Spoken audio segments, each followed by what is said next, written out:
For centuries, explorers have scoured the globe looking for a lost utopia. People have pointed to the frozen ice of Antarctica, the shallow waters of the Baltic Sea, the coast of Spain, and even the high mountains of Bolivia, claiming to have finally found the resting place of Atlantis. Some point to the Caribbean. They look at the Bimini Road, a series of rectangular stone blocks submerged in the Bahamas, and argue these are the surviving structural walls of an ancient Atlantean port. Others look to the sands of Mauritania. They argue that the Rashat structure, often called the Eye of the Sahara, perfectly matches ancient descriptions of a capital city built in concentric rings of land and water. Millions of dollars have been spent outfitting massive expeditions, launching deep-sea submarines, and analyzing satellite data. Yet nobody has recovered a single piece of advanced Atlantean technology, an exotic weapon, or a golden statue. To figure out what actually happened to this civilization, we have to stop relying on internet sleuths and supposed psychics. We need to look at the hard archaeological data and cross-reference it with the original historical report. The most scientifically credible candidate for Atlantis is the ancient Minoan civilization. They were a thriving, highly advanced maritime society based on the island of Crete, and they built massive architectural complexes like the Palace of Knossos. Around 1600 BCE, a catastrophic volcanic eruption tore apart the neighboring island of Thera, now known as Santorini. The blast sent millions of tons of debris into the sky and spawned towering tsunamis that devastated the Minoan coast. The narrative fits perfectly, until you check the timeline. The original text explicitly states that Atlantis was destroyed 9,000 years before the author recorded the story. That places the fall of Atlantis around 9600 BCE, nearly 8 millennia before the Santorini eruption. This chart evaluates 43 specific physical descriptions of Atlantis from the original texts against the archaeological record of Minoan Crete. As this massive 81% slice shows, the vast majority of the details, from geography to architecture, directly contradict the Minoan ruins. The Minoan hypothesis offers a compelling story of a real natural disaster, but it completely fails the physical, metrical, and historical tests set by the source material. If we apply that same strict testing to the fringe theories, they fall apart even faster. Take the Eye of the Sahara. Geological calculations show that 11,000 years ago, this rock formation was already hundreds of meters above sea level. It was dry land, not an island waiting to be swallowed by the ocean.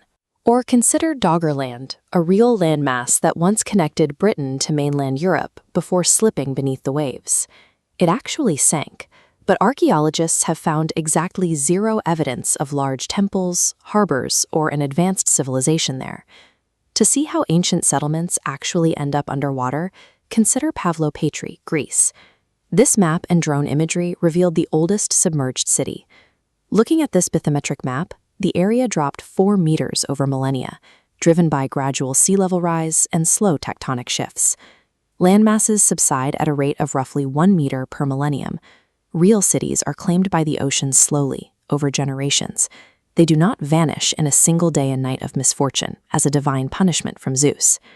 If the physical Earth cannot provide the answer, we have to examine the mind of the man who introduced Atlantis to the world, the Greek philosopher Plato, writing around 360 BCE. Plato introduced the story in 2 philosophical dialogues, the Timaeus and Critias. He never claimed to be writing an objective geographical textbook. He was writing a thought experiment. In Plato's narrative, Atlantis is a sprawling, incredibly wealthy empire with a massive navy that decides to conquer the known world. To Plato's original Greek audience, this was a thinly veiled representation of the Persian Empire, complete with the exotic wealth and imperial aggression that defined cities like Persepolis. The story was a political allegory about hubris and pleonexia, the dangerous desire to constantly accumulate wealth and territory. Plato invented Atlantis specifically to warn his own city of Athens against adopting the expansionist greed of the Persians. So, if Atlantis was a political parable written to teach ancient Greeks about the dangers of greed, why are people currently searching the ocean floor for its remains? The shift began in the 1880s with an amateur scientist named Ignatius Donnelly.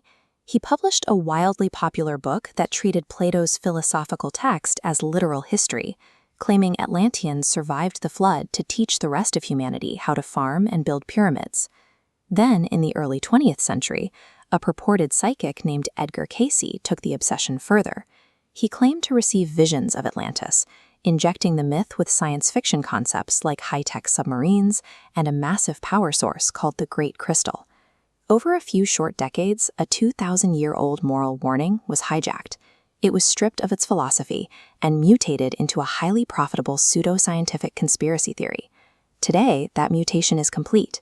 The profound lesson Plato tried to impart has been commercialized, reduced to science fiction paperbacks, flashy hotel resorts, and theme park attractions. There is a deep irony in watching treasure hunters spend millions to scour the ocean floor for literal golden statues. By obsessing over the physical existence of the city, they entirely miss the actual treasure the author left behind. Plato's warning remains remarkably relevant. Any society driven by endless greed, military overreach, and the thirst for power will inevitably rot from the inside out. In searching the globe for a sunken island, humanity has spent centuries actively avoiding looking in the mirror.